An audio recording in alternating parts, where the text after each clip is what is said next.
All right, so what's up, everybody? Thanks for clicking this video. Thanks for tuning into my channel. My name is Simon Hill, Black American from Louisiana, coming to you live from Budapest, Hungary. The time where I'm at right now is about 7:30 p.m. and it's October 20th. This month is flying by very fast, and I just want to tell everybody who used to come to my channel quite often, I've been hella busy with school, with work. As you guys know, I'm going to university out here in Budapest, Hungary, grinding hard every day, trying to make sure that I keep my grades up, my attendance up on the material and everything like that, while also still trying to bring y'all the movie reviews with Acti and I as well. I gotta admit, I've been slacking a lot on my live stream game, on my shorts game, on my video upload game, but go support the new content, the notes from the undergrad that I've been posting up. I got a lot more notes that I want to publishing. I just haven't gotten around to recording them. More movie reviews coming later, so send the request if you got a film that you want Acti and I to watch. We're going to be doing The Killing Fields later today, and I'm going to try. I say this all the time, but I'm going to try to go live more often, to always try to report on the stories that I find interesting, that I find pertinent for the people out there, and to always keep it real, to keep it black, raw, all that good stuff. And yeah, your boy been going through some things out here. Been struggling and striving, trying to stay alive, trying to make it to the other side. People out here hating on me, man. People out here hating on me. I applied to the debate team at my university. Didn't get in. Can you imagine? They didn't let your boy in to the debate team. But I ain't tripping. I ain't gonna hang out with them nerds. No way. And yeah, man, people out here at school hating on me for, constantly challenging the teachers and trying to ask questions to learn and that sort of stuff. So yeah, we're just gonna try to get it up any way possible. We got some people jumping into the chat. Dita Gajoni jumped in. He said hello to you, peace to everybody out there who's going to be joining this live stream. And yeah, we might just be on for like 30 minutes, maybe 45 minutes or so. We got a long article to read that I think is interesting and important and very, very powerful, very, very powerful. So let's get into it. So this article you can find in the description of this video. It's from The Guardian and it's titled right here, Revealed, International Race Science Network secretly funded by U.S. tech boss. Group promoting dangerous scientific racism ideology teamed up with right-wing extremists, recording reveal. So this is a very deep article. I did not get a chance to read it before I turned on this live stream. So this is a live reaction to the information out here. But for the people who don't know what race science is, it goes back very, very long, very, very long ago. There was this guy named Gabineau. Gabineau was this French aristocrat slash philosopher slash eugenicist slash race scientist. Technically, he was the first race scientist. His name was Gabineau, Gabineau. Look him up. And he basically was the person that created the idea about the Aryan master race and that the people were the superior ones and all other people were subordinate to them. And the only way for humanity to survive was if the Aryans exterminated all the other people who were non-Aryans. And guess who the Aryans were? They were white Europeans, specifically from Germanic stock, right? From the Germanic-speaking peoples of the world and that sort of stuff. So, yeah, Gabineau was the person who sort of like kick-started scientific racism. Also has some ties to Darwin because Darwin, created the ideas of evolution and, or at least proposed the theory of evolution, and many other evolutionary Darwinists, social Darwinists appeared in the late 19th century and then wreaked havoc all through the 20th century. This is how we got the eugenicists, with people trying to make people breed with people who were supposed to be of the superior race and not breed with people who were not of the other races. And by the way, race is a social construct. It is not real. When we say race is a social construct, what we're saying is that somebody's skin color does not determine them to be an entire different species of human. It does not say that they have immutable qualities about them that cannot be changed, that are specific to who they are as people. That's not how science works. That's how life works. Somebody's skin color and how somebody is classified in a society does not mean that they have immutable characteristics about them as people. And unfortunately, there are a lot of people that still believe this out in the world. That's why I got so turned up this year That's why I got so turned up this year when this white woman said to me, hey, because you're black, you must love the heat. That is an example. That is a textbook example of like scientific racism. Still, that permeates today. Andre Beha jumped in chat. He said, hey, Simon. Shout out to Andre Beha. Shout out to everybody else who's going to jump in the chat. Anyway, let's continue in this story. Let's read into this story. Leonie says, I'm from Brazil and Switzerland. Shout out to Brazil and Switzerland. Beautiful countries. Can't wait to visit them one day. Anyway, this is the article that we're reading. You can find the description in the chat. I'm going to be reading it line by line, reacting to it, and giving my commentary as we go. And if you want to follow along, just click the link in the description. Let's go. So, an international network of race science activists seeking to influence public debate with discredited ideas on race and eugenics has been operating with secret funding from a multi-millionaire U.S. tech entrepreneur.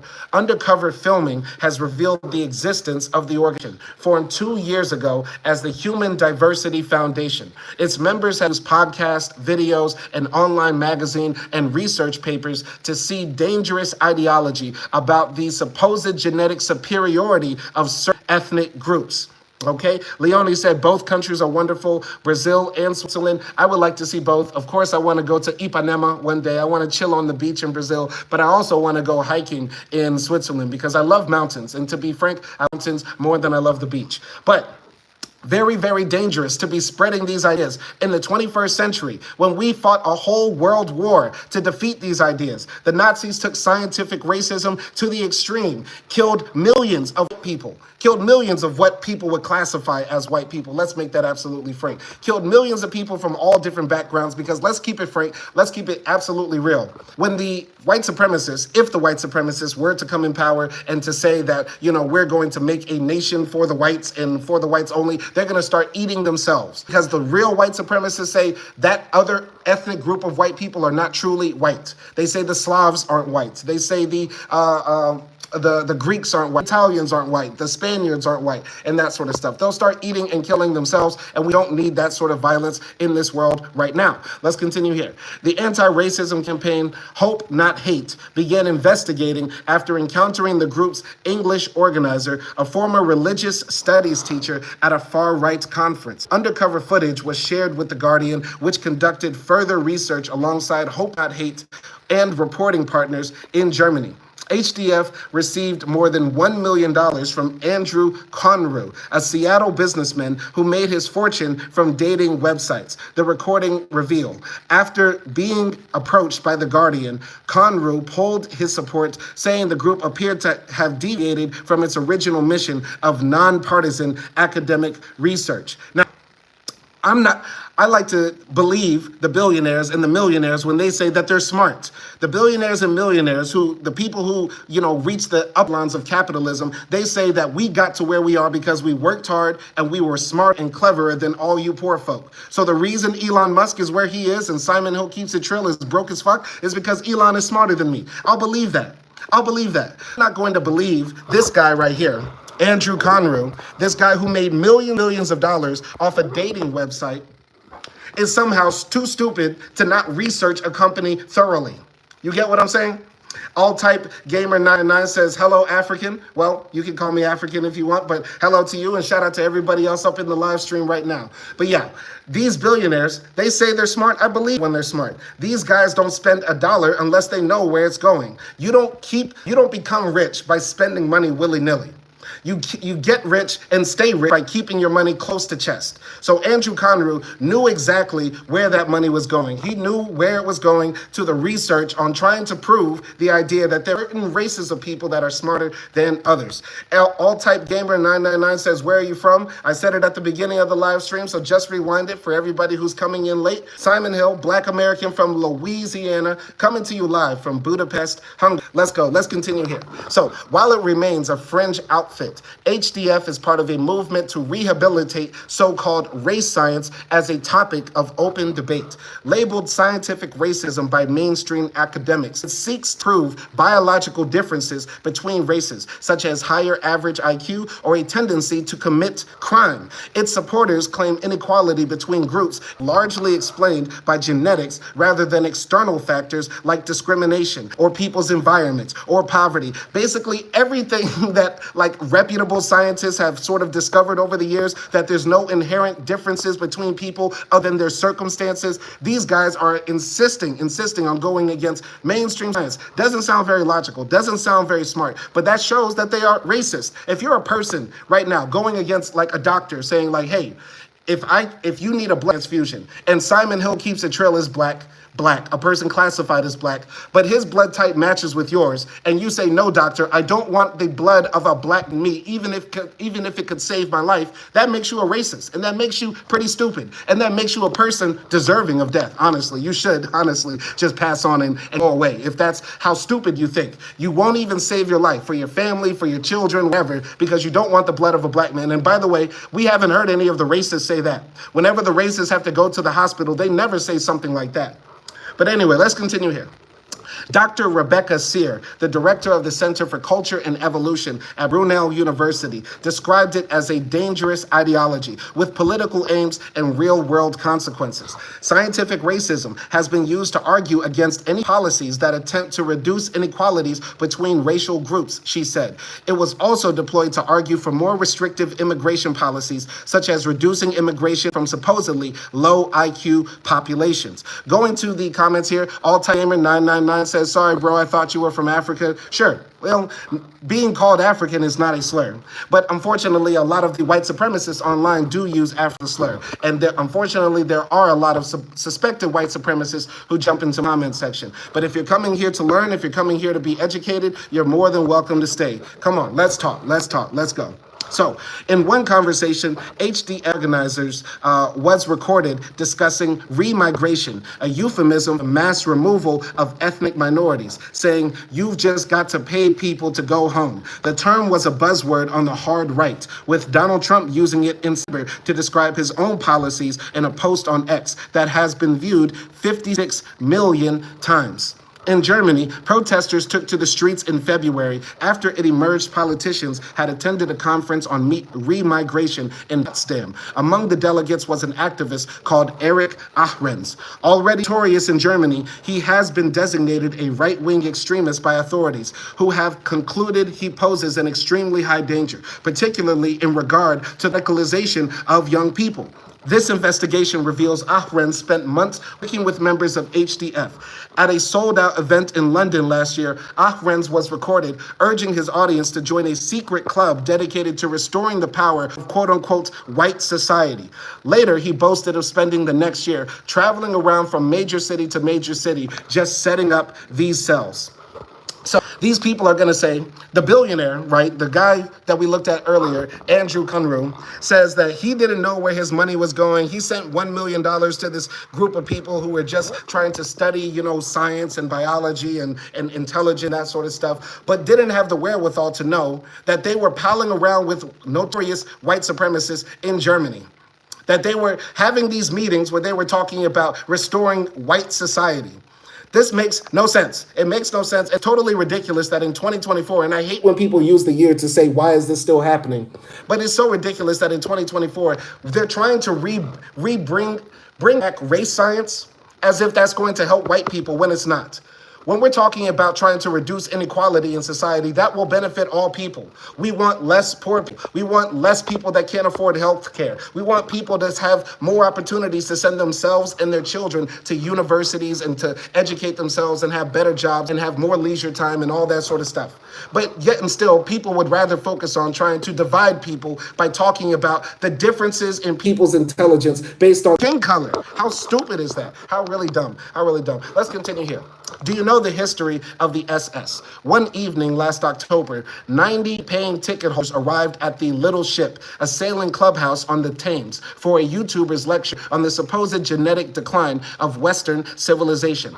First to address the room was a young man with a short crop of light brown hair. Hello, ladies and gentlemen, said Ahrens. I work for the Alternative for Germany Party as a consultant. Alternative Deutschland, AfD, is Germany's leading far-right party, and support for its hardliner policies on migration is surging. After reciting recent polling victories, Ahrens turned to European higher education. The universities used to be where Western European, where white society used to produce elites capable of exerting power, he said. The organization which I am working with is taking more concrete steps towards the establishment of such an elite, he went on to claim. We're doing this partly through media outreach, partly through talking to people on the ground, and partly through networking, which is taking place more behind the scenes. Now, the funny thing is, the elite already in Germany are white. The elite in Europe are all white. My theory is that Ahrens probably comes from a poor background, or probably comes from a middle-class background. And in a society that is capitalistic, where there isn't much economic upward mobility anymore, a lot of people are clinging on to identity as a way to make themselves feel better.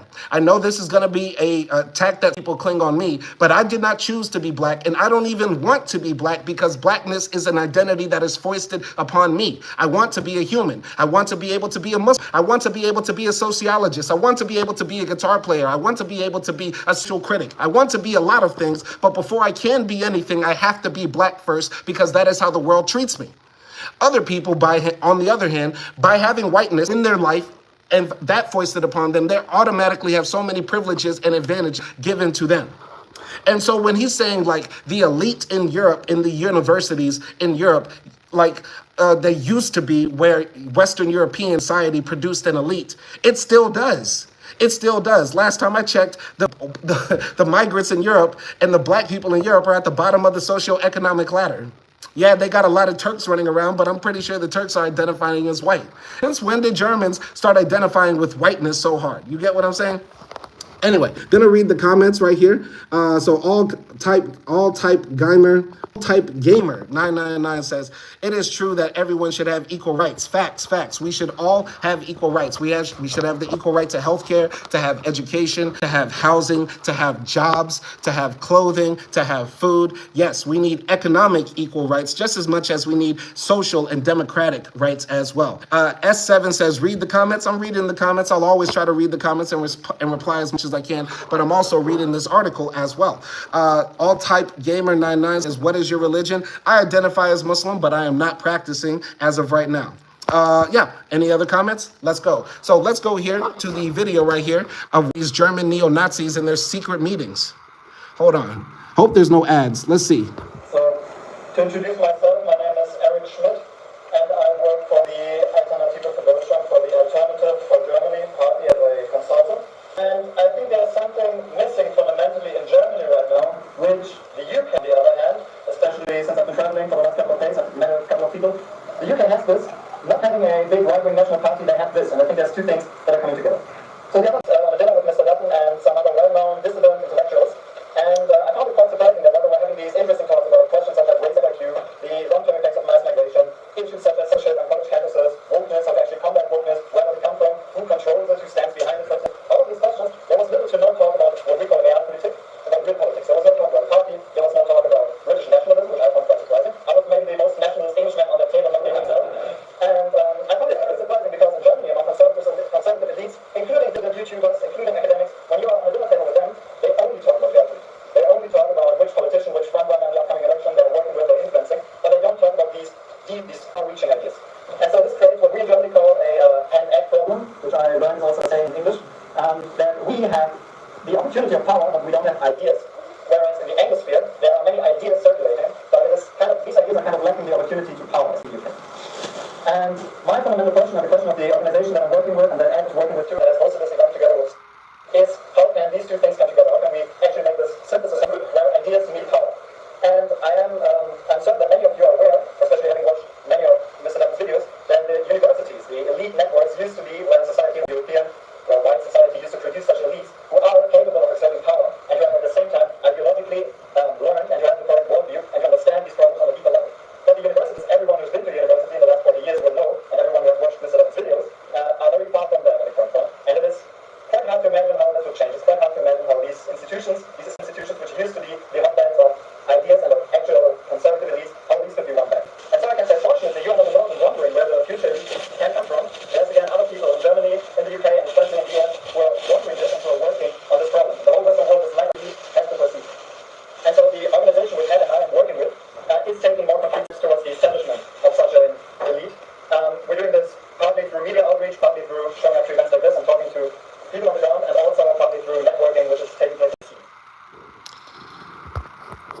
right, so let's break down what he's saying. So this German far-right guy went to the UK, and he was with some other far-right nationalists in the UK, but the far-right nationalists in the UK, they're not really talking about like the race science. They're not really talking about, the decline in white man's power in Europe and that sort of stuff. They're talking about just basically gaining power, getting their elected officials representative, basically their elected representatives elected, basically getting a Tory in office, right?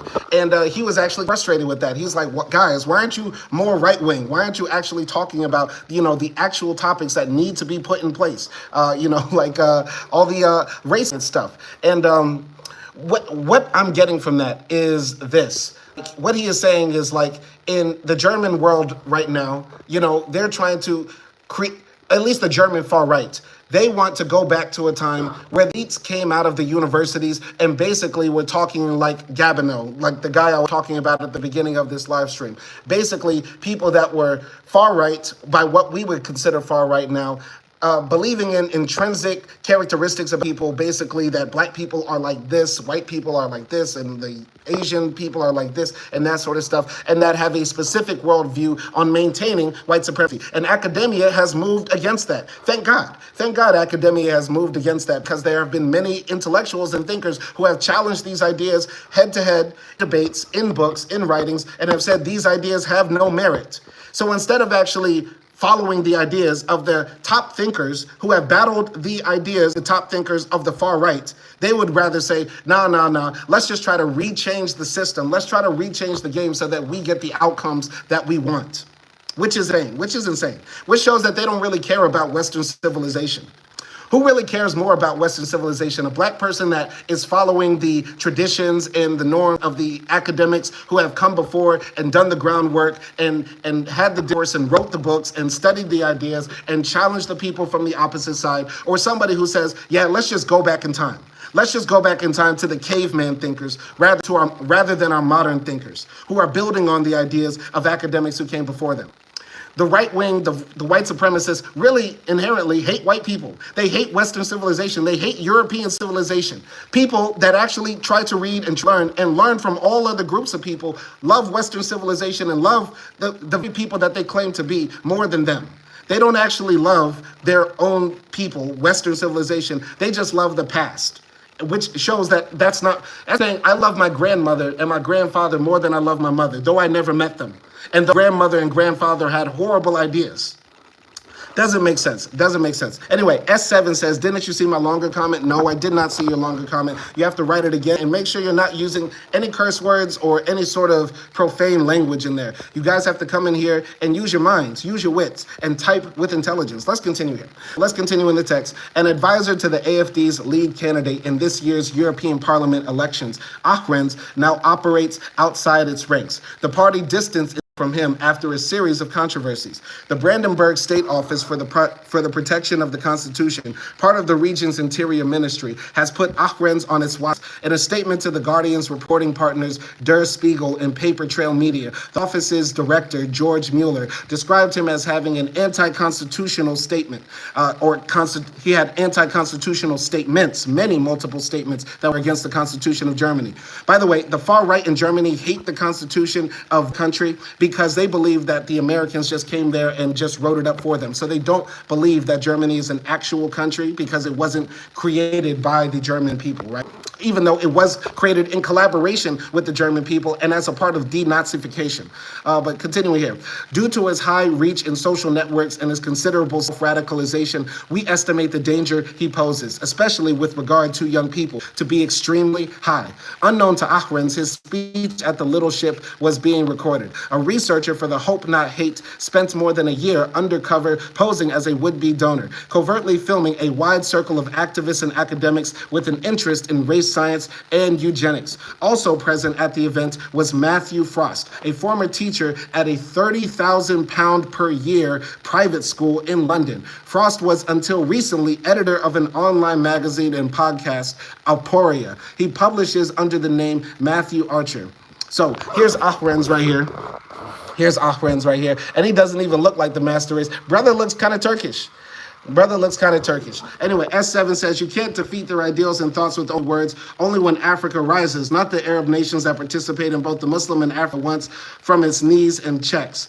I believe that is partially true. I believe that we do need a liberated Africa from the shackles of neocolonialism to fully defeat white supremacy. But a large part of defeating white supremacy will be with words and ideas. There are multiple fronts in a war.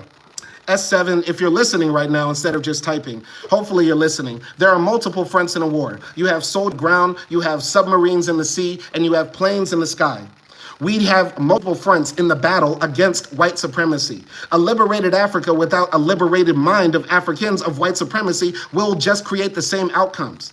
And a liberated mind of Africans with the same shackles of neocolonialism will also create the same outcomes. So I agree with you to some extent, but there has to be multiple fronts in the ideological war, which will not be a physical or violent war. We can't bomb the white supremacists out. We cannot nuclear, bomb the white supremacists out of existence. That is not what we can do.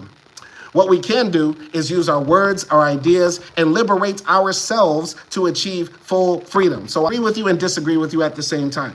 Okay, so S7 says the other continents, black people continue to be looked down upon regardless of the continent's wealth, history, and extreme importance to the world. Well, that takes the Africans, the people in Africa, liberating themselves, which is up to y'all, So, MR, everybody on this planet worth spending time with agrees with you. Everybody on this planet worth spending time with agrees with you. Okay. All right. I'm not exactly sure what you mean by that. Not exactly sure. Everybody on this planet worth spending time on agrees with you. Are you saying that people should spend time talking to people like me that agree with me to convince us otherwise? Or are you saying that the people only worth spending time with, maybe there was a typo there, already agree that skin color does not determine somebody's intelligence? Please clarify that, because that's a confusing comment. And I know we have a lot of people who do not speak English as their first language up in the chat. But let's go. Let's continue here. So between October and November last year, Frost and Ahrens were filmed pitching plans for what they called a gentleman's club, with members paying for networking and training courses. While the plan now appears to have been abandoned, Ahrens seems to suggest that recruits could be transformed into an elite group modeled on the SS, the Nazi Party's paramilitary wing. On his phone screen, he pulled up a video of muscular men punching each other in a field, overseen by a drill instructor. This is what we want to build as well, he said. I'm always surprised like the white supremacists have homoerotic content ready and willing to go. Like, I do not have any shirtless men in my phone, period. Even a Tupac picture, like Tupac's my favorite rapper, and like 30% of his photos are him with his shirt off. Don't have no pictures of Pac up in my phone. But if you meet a Nazi, if you meet a white supremacist, guaranteed they got pictures of like oiled up men, like wrestling and lifting weights and stuff like that, saying, see, look, we're gonna create the new straight white powered world. You get what I'm saying? Anyway, going here to MR in the comments. He says, anybody worth their salt has the same ideologies as you, my friend. Oh, thank you, MR. I appreciate that. S7 says, I agree with this, but without physical and tangible development within education and politics, the ideological war against Africans and by derivation Afro-Americans will never be defeated. I can say this. I can say that I feel like this comment here is heavily dependent on the development of capitalism, which I find problematic in and of itself, because capitalism is a global project. Right now is extracting wealth from Africa and leaving them more dispossessed and poor, right? So I feel like what you're trying to get at is that we need to have our own businesses. We need to have our own economic systems and that sort of stuff. And to me, that seems like, instead of being right, we're trying to be white, right? Instead of actually trying to create a new system where people have equitable say in the economy and the society, we just want to recreate Germany. We just want to recreate France, or, oh, God forbid, we want to recreate America, but in the African context, which is horrible if we're talking about the economic system. Because Evan says, how did you draw that conclusion? Because you said tangible development. And by and large, I have not seen any socialist or any communist up in my chat, I take the position that most of y'all come in here think within the mind frame or the framework of capitalist development. You want people to be able to drive more Mercedes-Benz instead of everybody being guaranteed housing. You want people to be able to have more opportunities to, I don't know, send their kids to Harvard or create a new type of Harvard, an elite educational institution, rather than saying, how can we create educational systems for everybody? Okay? So S7 says tangible doesn't refer to the same as Europe, Asia, any other continent's development, but does it apply to capitalist development? That's the question, S7. You're dodging this question. Are you talking about developing capitalism in the African context? Because that I would be fervently against. We have capitalism all over Africa right now, and that's how you have multi-millionaires and billionaires in Africa sending their wealth to Switzerland. 20%, I heard somewhere, 20%, 30% of all the wealth in Swiss banks comes from African leaders and businessmen. Do we want more of that capitalism? Is that the point you're trying to get at? You get what I'm saying? You're not answering the question, S7, so answer that. Anyway, I'll continue here in the chat. I'll continue here in the text. Let's go. So, do you know the history of the SS, he asked. They didn't have IQ tests and stuff like that. They had like certain outward characteristics, but the principle is the same. You take the elite. Ahren said he held ambitions to seek political office himself. My vision is actually to one day run in Germany in a Trump-like fashion. It hasn't done for 100 years. To run a populist movement centered around a person. You know what he's trying to imply. I want to run as a movement centered around one guy in Germany. Me as a very leader. It's never been done in Germany before. What could go wrong, guys? What's the worst that could happen? Okay, towards the end of dinner, Ahren's boasted of his commitment to his cause. It's all in. We live for the rich now. In response to written questions, Ahren said the men in the training video were engaged in peaceful and legal activities, and that he had been suggesting week-long retreats for character development and network formation among highly selected participants. Instead of the SS, he said he could just as well have referenced any other select inner circle with high entry requirements as a historical example. So are you going to mention, like, I don't know, drag ballroom shows? Achrens, you're talking about, you know, a place where people have a high level of selection and it's very hard to enter, and the people in there are the elite and they're training day in, day out to be the best. So Achrens, are you going to model your white supremacist Nazi gang after drag ballroom shows? Are you going to be the house of Goebbels? Are you going to be the house of Wagner? What are y'all trying? This is the thing. The white supremacists are hella gay. He's got pictures of men on his phone wrestling and working out in the woods by themselves for weeks on end. And they want to tell us that they have the ideas about what society should be like. What? No. I'm sorry. Anyway, continuing here. Legitimacy via association. Frost began publishing on Substack in April 2022. Since his first post titled "The Smartest Nazi" about IQ tests administered at the Nuremberg trials, his newsletter, Aporia, has become the platform's most popular science publications, with more than 14,000 subscribers and hundreds of posts and podcasts. We'd rather be read by a few billionaires than 10,000 new normies, Frost said. Judging by our email list, this is already happening. I can look down, I can see academics, entrepreneurs, journalists, I can see very important people, and that's what we want to grow further. This is another thing too. I thought this, and this has nothing to do with the article, but it's related. I don't think it's important to talk to people on the streets.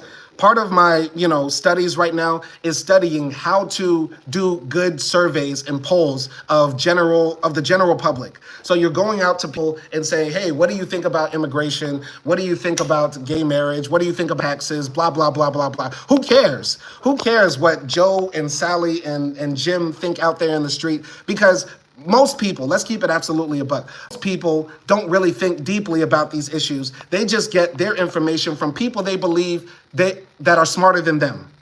Most people have a politician and a family member, a celebrity, somebody that they follow, a news broadcaster, a live streamer, somebody that they like, that they listen to and get their ideas from. I was listening to this podcast today about a guy named Rush Limbaugh. if there's any Americans in here, which it seems like there's none, but if there are any Americans in here, we know who Rush Limbaugh was. Rush Limbaugh basically was this man on AM radio, a conservative radio, disc jockey, who basically was on air for about 40 years, spewing the most racist, homophobic, nationalistic, xenophobic stuff you could ever imagine on air for 40 years, putting it in people's ears. And guess what he called his fans? Ditto heads. Because what does ditto mean? Ditto means I agree automatically. It's the same. So people would call up to Rush's show and say, Rush, ditto, ditto, ditto. But let me say this. I got to say this. So basically they were saying, agree with everything you said, Rush, because you told me everything that I've been hearing and listening to for the past 10 years while I'm driving this car all across America. You get what I'm saying? People, I kind of don't, and it seems like the white supremacists, the same thing. They don't care about trying to get 10,000 normies on their websites or in their chats and stuff like that. They just need one or two Elon Musks. They just need one idiot billionaire with a lot of money and a lot of hate and a very small penis and a lot to the world to get behind their ideas. And if you have one very powerful rich person and one very influential narcissistic person who likes to be out in cameras and doesn't mind talking, Candace Owens, like a Ben Shapiro, you can influence an entire generation. You get what I'm saying? So, if I knew I had white supremacists in here, I knew I had a few white people lurking around here with their, small dicks jerking off to my face and content and that sort of stuff, because they're so full of hate for black people that they cannot help but talk and listen to black people on the live stream. I said, have you actually listened to Rush? LOL, his producer was a black guy. I love how white people come in here and say, hey, I can't be racist because my producer, a person who works for me to help me propagate more anti-black messaging out there, is black. That's like Thomas Jefferson saying, hey, I can't be racist because all of my slaves are black. I can't be racist because the 14-year-old girl I sleep with, Sally Hemings, is black. Therefore, me, Thomas Jefferson, cannot be a racist white supremacist. Oh, in fact, I can be because I wrote it in my diaries. I believe in white supremacy. Stupid. It's really dumb to say that. It's really dumb to say that because I know WTFRU is that type of guy to say all you do is talk about race and say that I'm racist. But I'll tell him I can't be racist, WTFRU. Why? Because I fucked your mama and your mama's white. So we are on the same page. Me and Rush, Rush might not have been racist because if you actually listen to the podcast, Behind the Bastards, and I encourage everybody to check it out, Rush started off as a character. He was just pretending to be the type of right-wing ideologue that a lot of people on the left imagine the right to be. So he grew into that character. Imagine like Stephen Colbert. Stephen Colbert says, I'm really going to turn full right-wing because I see how much people love the Colbert Report, that sort of stuff.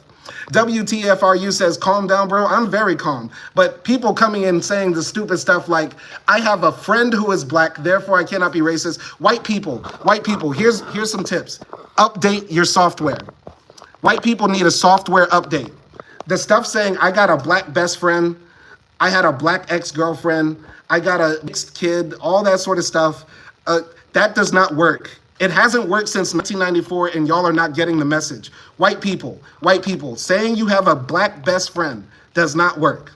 A black husband, black wife, black girl, none of that works, okay? Your favorite rapper is Tupac Shakur. It doesn't work either. None of that, okay? Anyway, S7 says, boots of the white man, read my earlier comments. None of your comments are getting through, S7. You gotta type them in a way that will not get them blocked. I don't know what's happening. I see everything on my live stream, but I'm not seeing these comments. Okay, so anyway, let's continue here So the white supremacists are still trying to influence the billionaires to get them to get behind their race science agenda and disseminate that to the public. Let's go. So Aporia presents its output as impartial exploration of controversial ideas. However, some of its content appears to have gradually become nakedly political, with headlines such as, what is white identity and America must have racism? Frost described his goal as to influence wider society, saying he wanted to become something bigger, something that policy, front-facing think tank bleed into the traditional institutions. Mainstream writers had been commissioned by Aporia for legitimacy via association. And here are the people right here, the far-right demonstrators. They hold a banner reading remigration now in Slallingen, Germany, after 3 people were killed in a knife attack in August. Let's continue here in the story.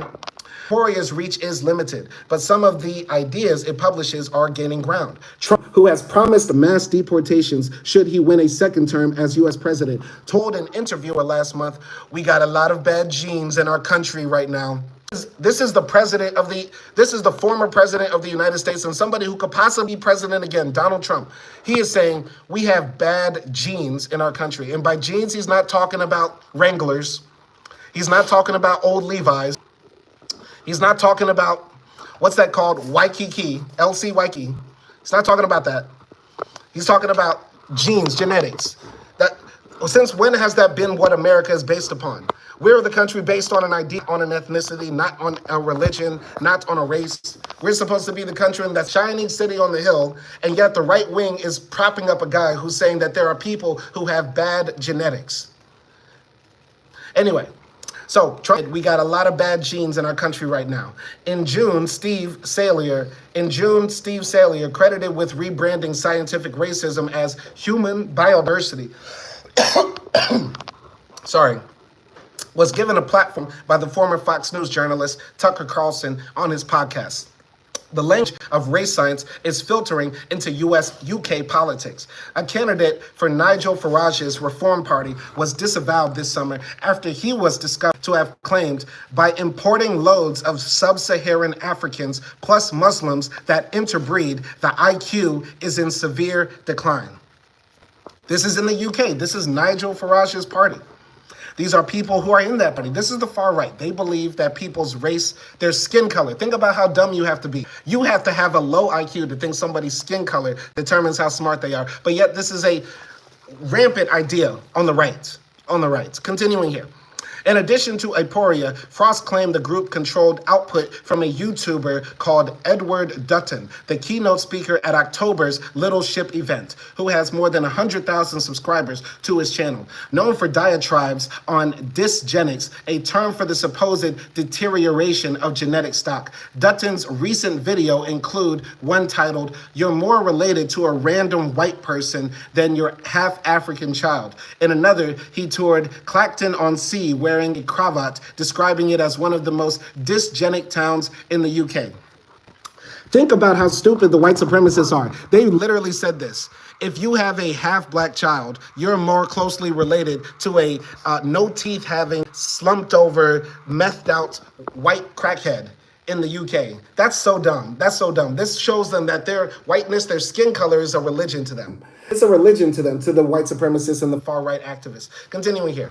Dutton said he did not support eugenics and had never signed any contract with HDF. He suggested using his name to impress others. Frost told The Guardian he did not hold far-right views. He announced his departure from Aporia in August. The newsletter continues to be published under a new editor. Remigration.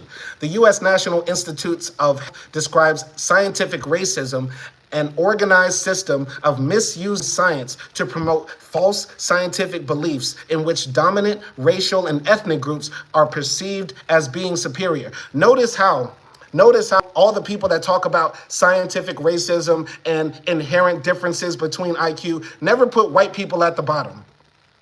They never put white people at the bottom. People who support this idea and continue to push this idea always seem to put white people at the top. And once again, this goes back to the ideas of Gabineau.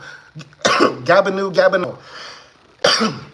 However you pronounce it, he was a French writer back in the day. Y'all need to look him up. He set in motion a lot of what we're still seeing. It's very important to look up. I'm writing a paper on him right now. Let's continue here.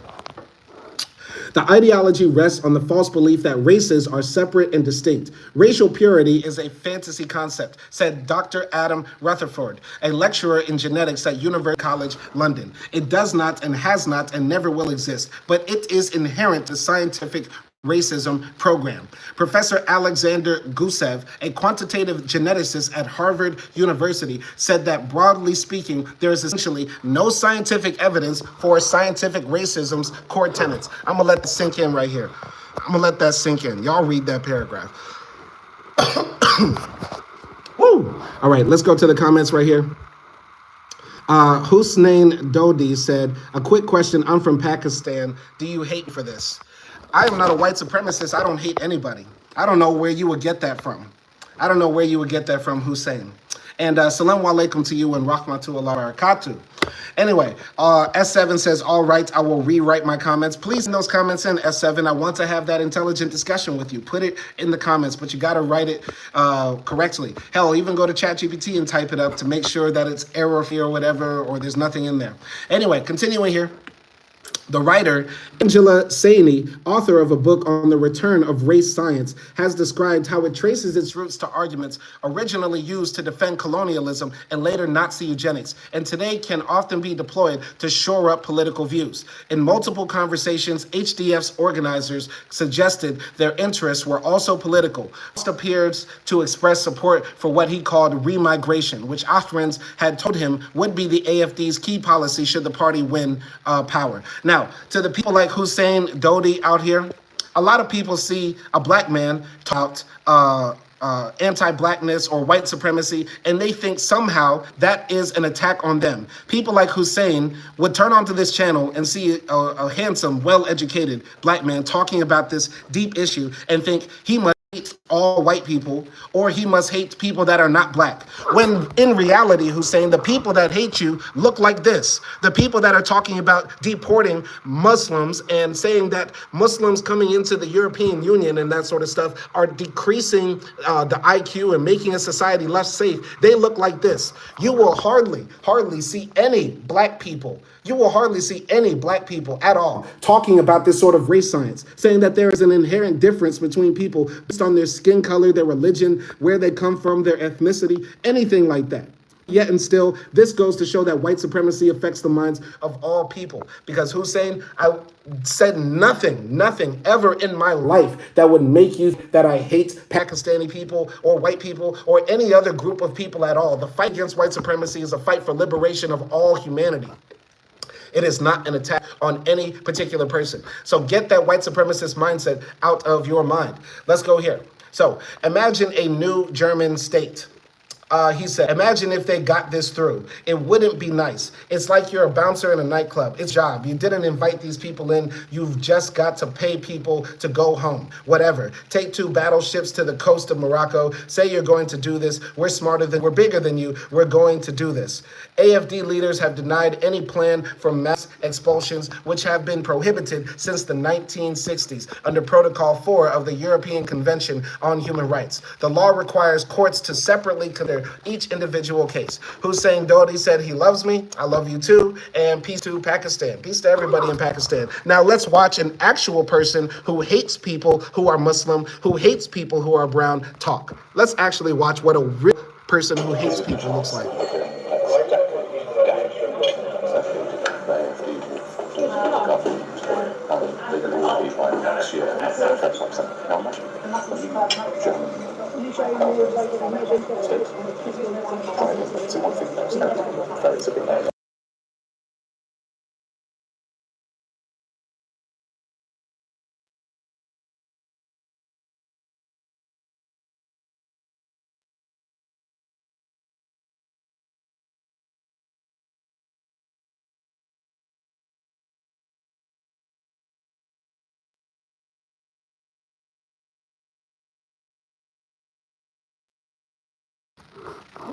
Now that's a person who hates people. He's saying, let's just grab people who are in Germany, in Spain, in different parts of Europe, and just put them on battleships and send them back forcefully.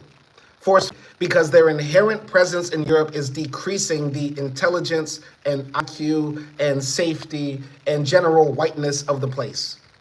That's hate. That's hate. That's somebody who hates people, and probably had a very, very troubled background. Let's continue here. In the same conversation, which took place shortly after the start of the Israel-Gaza conflict, Frost said the Israeli political class understand it instinctively that the Palestinians are different. They can't be reasoned with. You can't educate them. They have to be contained. They understand that. Likewise, the Hamas leadership understands certain things about Ashkenazi Jews, whatever, like we all do. It's so, one of the most interesting things to me is thinking about how the white supremacists are watching what's happening in Gaza, because on one hand, the white supremacists hate Jews, but then on the other hand, the white supremacists really dislike Arabs and view them as lower class than whites, the Aryan race and that sort of stuff. So it's very interesting to see the dichotomy that goes back and forth in the minds between these people. Hussein Dadi said he subscribed. Salute to you and salute to everybody once again in Pakistan. Yeah, so it's always going to be like end the genocide in Gaza, but the Palestinians need to stop being anti-black. But the thing that is so interesting here is like the wing, by and large, is supporting Israel, by and large, not all of them, but by and large, they're supporting Israel in doing their genocide in Gaza. They don't like that the U.S. government and other countries are sending money to Israel, but by and large, they're supporting it because they want the Jews to just be away from them or exterminated if they're really, talking and being extreme. But the thing is, it's like, how are you continuing to support the Israelis murdering the Palestinians? And where do you think the Palestinians are going to go? You don't like Muslims crawling into Europe, taking boats into Europe, but you're going to create millions of refugees by having Israel destabilize Lebanon, destabilize the West Bank, destabilize Gaza, hell, destabilize Egypt and Syria too. It could get to that point. You get what I'm saying? So, I don't know. S7 says all comments are flagged. S7, type one sentence. Just type one sentence per one sentence to get those comments in, and we'll read them, buddy. We'll read them. Anyway, let's continue in this article. Almost done. Frost said he rejected any suggestion of extreme beliefs. Unfortunately, in reality, it is sometimes necessary to engage with undesirable people to secure funding for essential scientific research intended to benefit humanity, he said. However, I am not politically aligned with any far-right ideology, nor do I hold that could reasonably be characterized as such. He said he was no longer affiliated with HDF and has parted ways with Ahrens in December 2023 after becoming aware of our divergent political views. Hussein Dodi said it can spread faster than COVID did. If you're talking about the Israelis bombing Lebanon, bombing Syria, bombing Iran, they could destabilize a whole region. We're talking about millions of Muslims, Arabs, Persians, Turks, whatever, all running to Europe.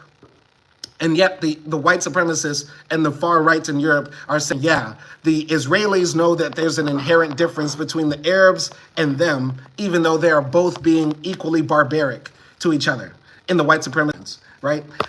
Makes no sense. It makes no sense. Anyway, let's continue here. Let's find more faces of people full of hate. People might look at me and say, oh, Simon, you're the one who's a criminal. Simon, you're the one who most likely is going to do bad things. Simon, you're the one spreading misinformation. Simon, you're the one who probably has a hateful ideology. When people that look like this get to chill on the coast of Monaco or Croatia.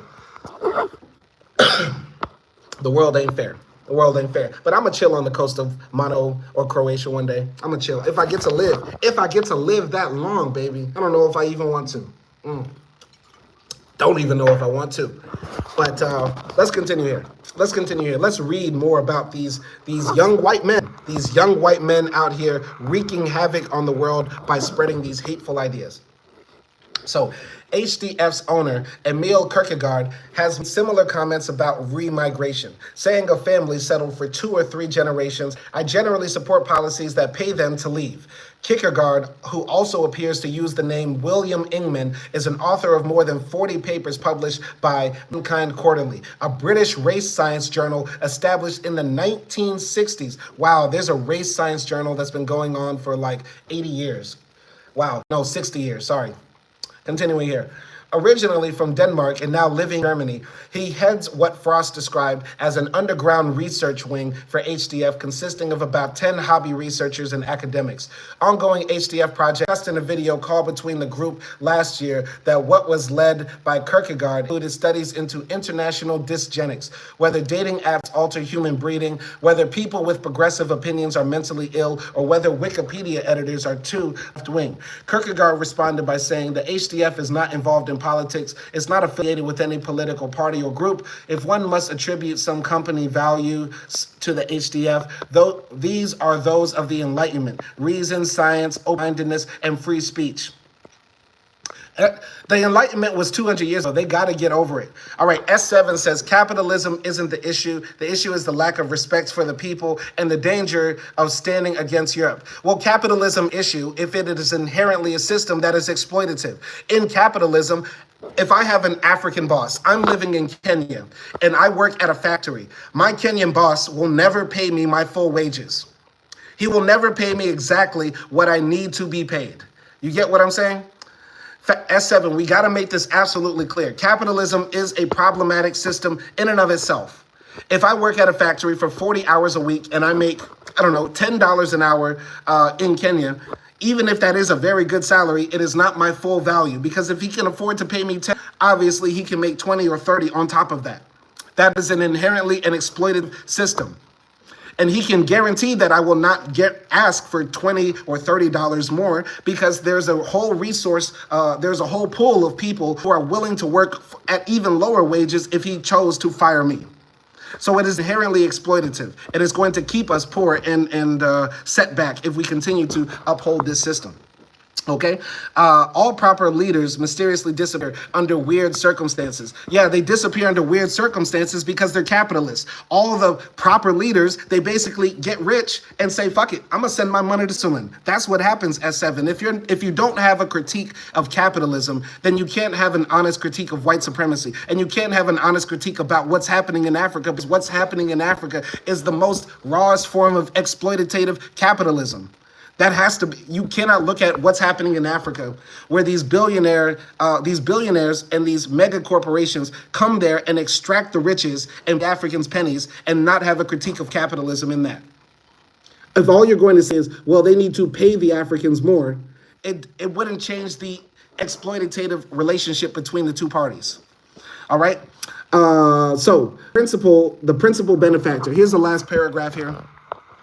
So Andrew Conru founded his first internet business while studying mechanical engineering at Stanford. In 2007, he hit the jackpot, selling his dating website, Adult Friend Finder, to the pornography company Penthouse for $500 million. In recent years, the entrepreneur has turned his attention to giving away his money, declaring on his personal website, "My ultimate goal is to accumulate wealth or accolades, but to leave a lasting positive impact on the world." His foundation has given millions to a wide and sometimes contrasting range of causes, including a Seattle Dramatic Society, a climate think tank, and a pet reaming facility, as well as less progressive recipients, an anti-immigration group called the Center for Immigration Studies, and Turning Point USA, which runs a watch list of university professors it claims advance leftist propaganda. Okay. Number one, it's funny how the right says that, pornography is degenerate, young white man, put the porn down, all that sort of stuff. Yet and still they have no problem taking money, millions of dollars, from a guy who made millions from the porn business. We know who Adult Friend Finder is. Never used the site, never been on it, but boy, those pop-ups sure make that brand name very recognizable. Anyway, S7 says, no, the leaders who genuinely fix the system disappear. Yeah, they fix the system to make it work for them because they're in capitalism. S7, you're not getting it. S7, you're not getting it. You're saying that there are some righteous, bold African leaders like the Kwame Nkrumahs and the, Torres and stuff like that of the past who rose up and, they were assassinated by the CIA, which is true. But there have been generations of other African leaders who rose up and they said, the right way to do this capitalism thing is just to get rich. Because all these systems in these African countries, wherever you came from, S7, are modeled after the Western capitalist countries that imported them into Africa. So, of course, they're going to do the system the right way. The leaders who genuinely fix the system disappear. They fixed it from working for the people or trying to create a system that worked for the people that made them work for themselves so that they can send their money to Switzerland, go skiing in France, and smash bad Belgian bitches. You get what I'm saying? But you're not getting that because you still worship capitalism. If you worship capitalism, you will never, never, never actually have a critique about what is happening in Africa. If you continue to think capitalism is not the problem, it's a mentality thing, you're making the same critique you gave of me earlier. That it's just that we have to take back power in Africa, but you're just talking about a mentality and not actually talking about reforming the system that continues to extract wealth from Africa. Let's go here. I'm not referring to the rich dictators. By disappear, I mean they lose their right to breathe, if you understand, as they undermine the foreign. Yeah, we know about the Kwame Nkrumahs and the Sankaras and stuff like that. We know about all the African leaders who tried to do the system the wrong way. You have to work the capitalist system in the right way to make it work, because that's the way it's supposed to work, right? If you don't have a critique of the system and if you think it's fine, the African leaders are going to think it's fine too, and they're doing it the right way. Continuing here. Hussein Dodi says, what is your opinion about Muslims? Hussein Dodi, I said it before, I am a Muslim. Somebody asked that before in this live stream. Going here to S7, well, I'm obviously referring to the first group, my friend. You're attacking arguments that I've never made. I'm attacking your arguments directly. You're talking about African leaders that they were righteous, revolutionaries, fighting against colonialism, fighting for the nations of Africans and that sort of stuff. All those guys got killed because they did it the wrong way. We're using capitalism. S7, you think that capitalism is not bad, so then that means, what's his name? Mugabe is not wrong. Mugabe is not wrong. He got hella wealthy off the Zimbabwean people because he was an exploitative capitalist. He did things the right way. What's wrong with that? What's wrong with that? That's the system. That's the system. That's the way it's supposed to work. All the millionaires who live in Nigeria and send their money to the UK and send their kids to go study at, Cambridge and stuff like that, they're doing it the right way, because they're using capitalism. But if we don't have of that, what are we supposed to say? What are we supposed to say? All right. But anyway, this was the article that we read here. Oh, yep. We're done with it. We're done. Oh, no, there's two more paragraphs. Sorry. There's two more paragraphs right here. So just this last part. So contribution to HDF has only emerged thanks to the recordings. He is described as HDF's principal benefactor, having invested $1.3 million exchanged for a 15% stake. So he wanted to buy this racist academic system.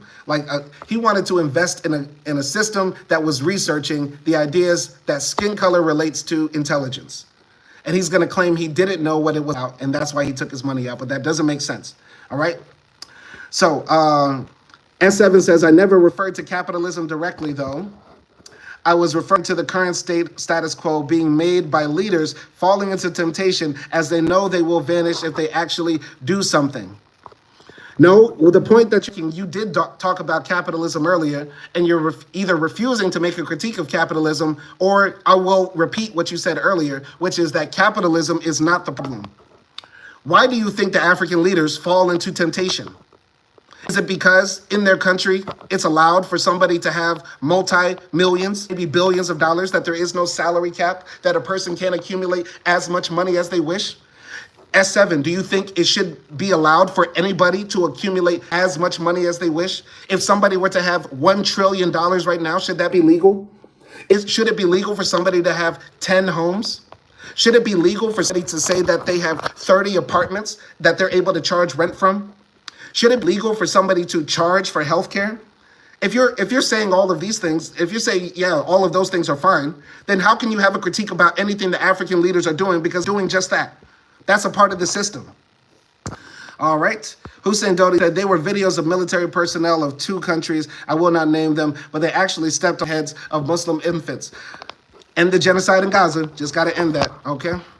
All right. By the way, everybody, FAST is an Albanian, and we know that supremacists do not view the Albanians as white. So do what I'm doing, which is ignore him. He is spamming the chat because he is a very brown man. FAST is my color, but he's white, right?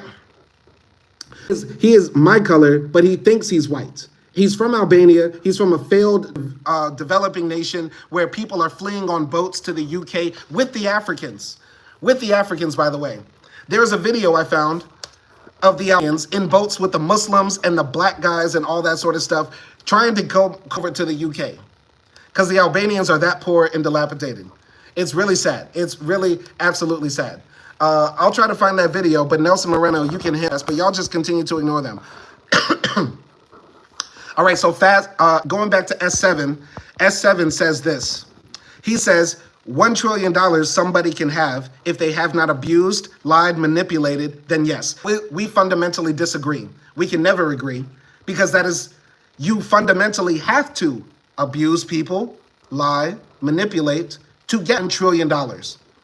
There is no way for anybody in this world, in any lifetime, in any century, to accumulate billions, millions, trillions of dollars and not do something nefarious. Because in the system of capitalism, the very thing that you do to get rich is lie, cheat, and steal, and manipulate and exploit people by paying them less than what they're actually worth.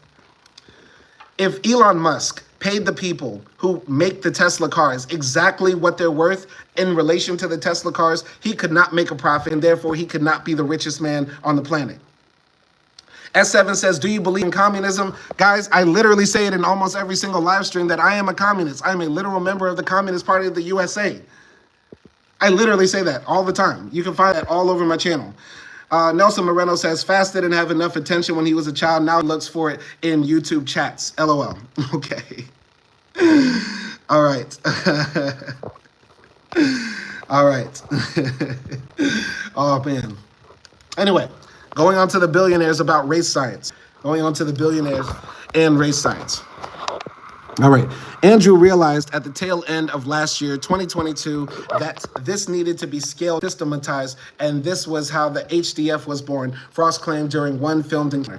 Approach for comment, a spokesperson for Conru said in a statement he had helped to fund the HDF project at the beginning, but that it now appears that it was deviating from its initial objective, and that the motivation for his funding, which was to promote free and partisan academic research.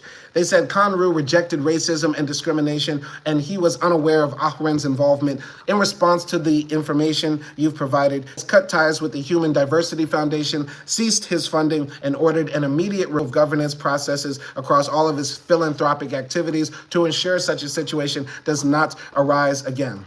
Okay, so yeah, that a bunch of BS. Fast is irrelevant. I refuted his argument. Yes, Fast is very irrelevant. He is a dirty, poor, very dark-skinned Albanian man who believes he is white, which is the worst thing you could ever be. Delusional, Albanian, a wannabe white supremacist. He has so many things working against him. So many things working against him. Yeah, one more thing I gotta say. There was a video I wanted to show. Yeah. Here's the video that I'm gonna show real quick before we get out of here. Here we go. Everybody, we found a video of Fast and his family trying to escape that country. Let's show Fast. Do you care? France are cracking down on illegal migrants crossing the English Channel, the narrow but perilous stretch of water between the countries. So far this year, over 40,000 people have completed the journey in small boats, 11,000 more than the whole of 2021. And the British government says more than 30,000 illegal cross attempts from France have been prevented since the start of the year.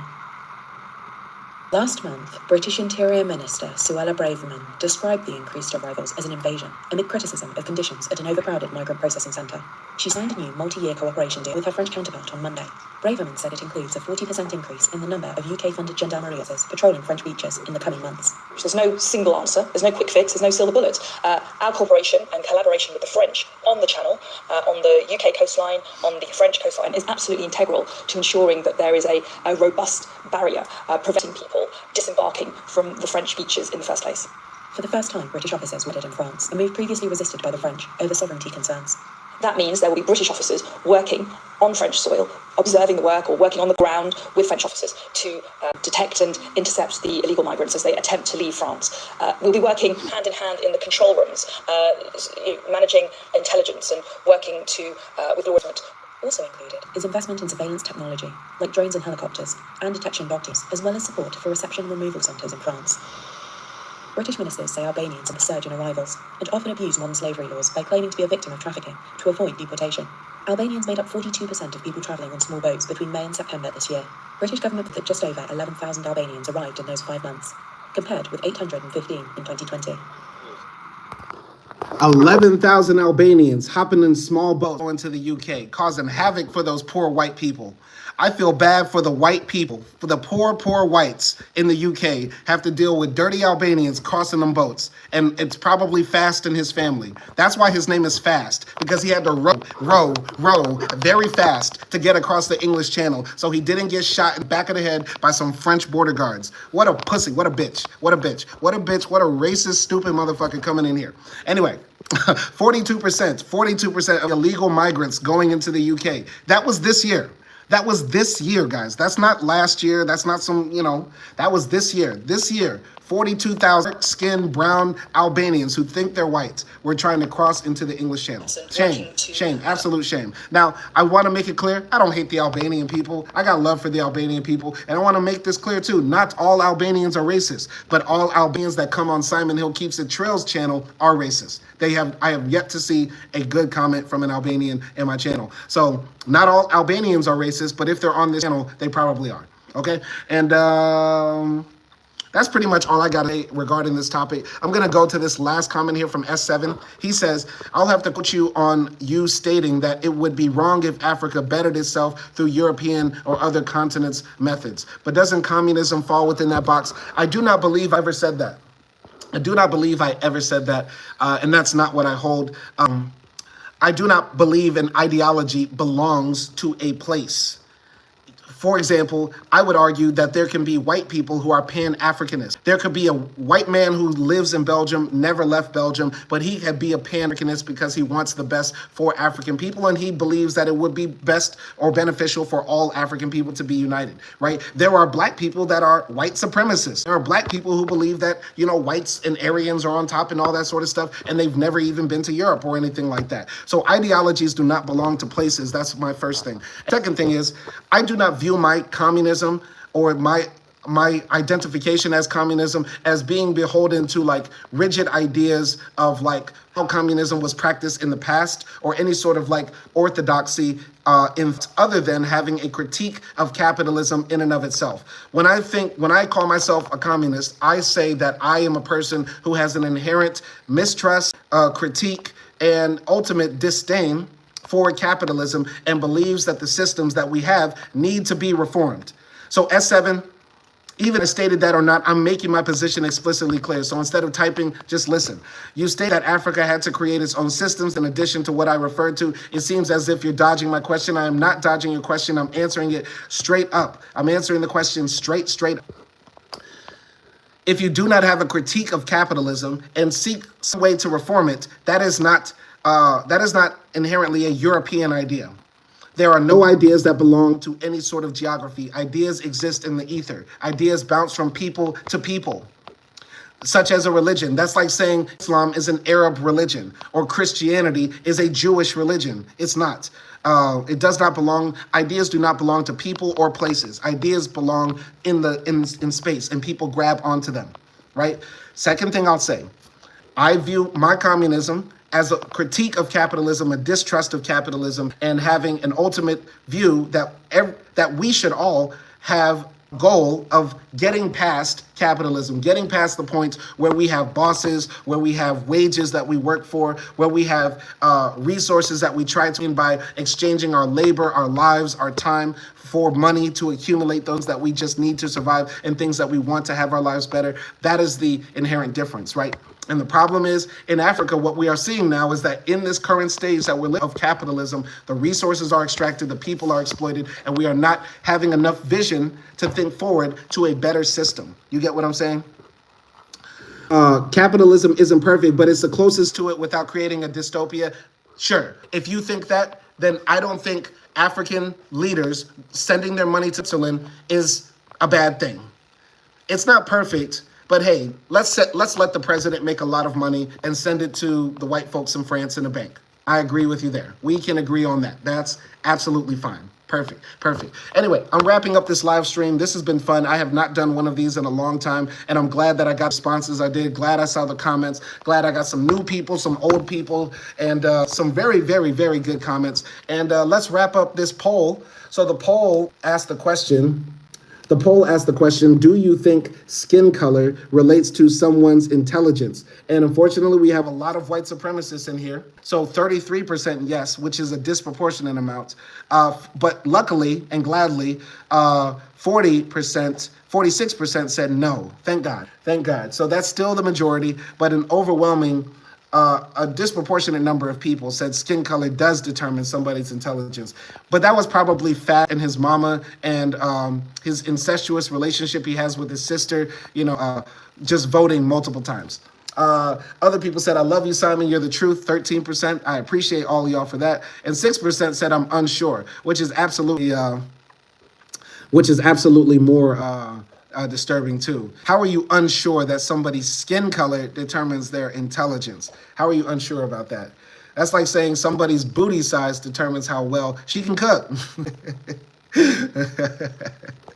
She got a big booty, so she must know how to cook. No. I can disprove that. Anyway, Nelson says, Simon, let's do more streams debunking race. Yeah, let's do that. And also, Nelson, when we do these like on live stream and have you on too, if you want to talk about them too and talk about these topics with me, that would be great. I would like to invite people on. I want to do some more call-in shows and like that. But yeah, once again, let me give a shout out to everybody before I get answer. All right. S7 says, answer if you dare, as I thought. S7, I am not dodging your questions, though I do appreciate you asking these pertinent and powerful questions. He says, haven't all continents had capitalism? What makes Africa different? Okay, that's like saying all continents have had genocide. All continents have had slavery. All continents have had sexism. Why can't Africa do it too? We don't need... One thing that Africa doesn't have a lot of is microplastics. When I went to Africa, when I went to Tanzania and Kenya, one of the things that I was glad to see is that you go to the grocery store and they hand you a paper bag or like a cloth bag that's like biodegradable. There's not that much plastic like floating around in Africa like that. So in America, we got microplastics floating around in our testicles now because that's how much we consume it in our food and in the air. In Europe, they got microplastics floating around in their lungs, causing birth rates and life expectancy to decline. But in Africa, they don't have that. So S7, by your logic, Africa should have microplastics too? No. Capitalism is not something that is inherently good, that we should inherently have, and it's not the end-all, be-all of human organization of our economics and civilization. We should be able to think past it, especially if you're living in Africa and we see the exploitation happening every day. You can't blame a system when it works for everyone but one person. That one person has a problem that must be addressed. Oh, Evan is exposing himself to be anti-African or anti-Black. He's going to the part where he says that Black people inherently cannot work under capitalism. We must have some flaw within us. Capitalism does not work for everyone but one person. Capitalism works for one person and nobody else. That's absolutely backwards. Capitalism doesn't work for me. Capitalism doesn't work for you. Capitalism doesn't work for anybody in this live stream. Capitalism only works for the owners of YouTube. Capitalism only works for Elon Musk. Capitalism only works for Jeff Bezos. Capitalism works for one person and not everybody else. And if you're living in Africa, worshiping or defending capitalism to this degree, it's no different than defending white supremacy or colonialism. Capitalism was colonialism. Capitalism was what happened to the continent through those centuries of French and British and Portuguese control. You brought up one person as if capitalism can be compared to something that happens on a small scale. It's a large scale problem. Okay. All right, S7, unless God descends, your ideas will never work. See, now you're just going to ad hominem attacks because you can even keep up with these ideas. But S7, God will come down before the Africans stop being musty. That's the same thing. Africans will continue to be musty until Jesus Christ comes down with a stick of deodorant for each individual African. Because it's the same thing. If you just want to start calling and making jokes now, okay, we can do the same thing. God will have to come down before the Africans know how to properly wash between their groins and under their arms. God will have to come down before the Africans don't see a white person walking down the street and say, money, money, dollar, dollar, please feed me. And it's a 40-year-old man chasing down a 7-year-old white boy. Okay? So, yes, ad hominem does mean that you attacked me instead of the argument. You attacked me. You said my ideals will never work when it could possibly work. It's not working now is the exploitative system that is happening in Africa right now that you seem to uphold. You think it's okay for, Africans to abuse other Africans, exploit other Africans, pay them less than what they're worth, and take the wealth from Africa to Swiss banks. If you like that, I love that. I love that. I love it. All right. Anyway, capitalism existed before colonialism. That's just a lie. Okay, that's just a lie. Hey, everybody, in Africa, before Europeans showed up, they were paying people money to clock in every day. Yeah. Okay, S7. Yeah, you're absolutely right. There was capitalism before. Before capitalism, people were paying rent to some guy they never met or barely see to live in a hut in Africa. Yeah. But S7, you're absolutely right. People paid money, right, to go get health care. People paid money to go see the witch doctor in the African village to have coconut cracked over their skull. And then they had to pay a 40% premium for that. Yeah, okay, S7, you're absolutely right. There was capitalism in Africa before colonialism. Okay, we got it. You're right. Colonialism was under mercantilism. And that's the thing. S7 says they exchange services. Okay, I'm going to exchange services with his mother right now. This is ridiculous. I can't get with this right now. Anyway, y'all can continue that debate in the chat because the chat keeps going. But y'all be easy out there. Peace.